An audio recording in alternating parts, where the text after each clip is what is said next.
You are sitting on your couch, scrolling through the property listing on your phone. Every house looks amazing, but the numbers, not so much.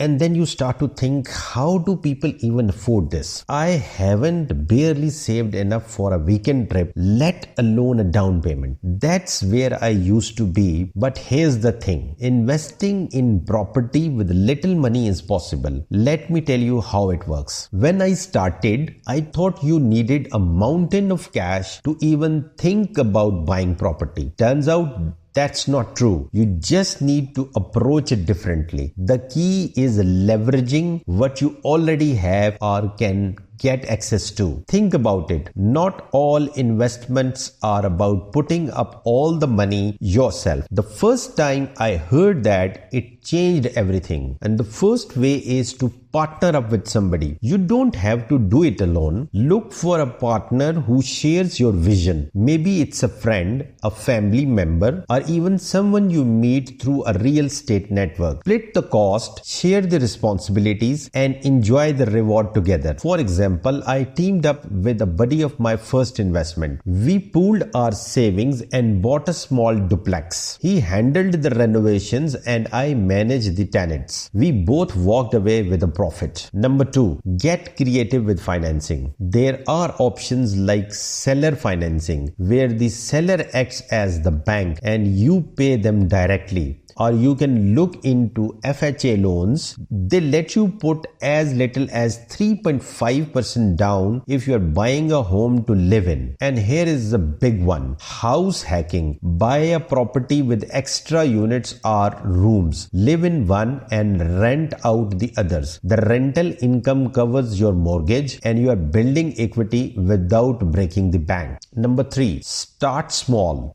Don't aim for a luxury condo downtown or a massive apartment complex right away. Look for affordable properties like fixer-uppers or small homes in up and coming neighborhoods. You'll be surprised how far you can stretch a small budget if you are willing to start with something humble. My first property was not glamorous, but it made money. Number 4, build equity over time. This is a long game. Start small, make improvements, and let the property grow in value. If you are only putting in a little at first, it adds up. The best part is that you don't need to have it all figured out to start. Take one step. It could be talking to a potential partner, exploring a loan option, or finding that first small property. I remember how overwhelming it felt, but after I closed my first property, I realized that it's not about having everything, it's about starting with something. If there is anything I want you to take away from this video, and that is that you don't need to wait until you are ready. Start with what you have, learn as you go, and let the process build momentum. Remember, the best investment on earth is earth.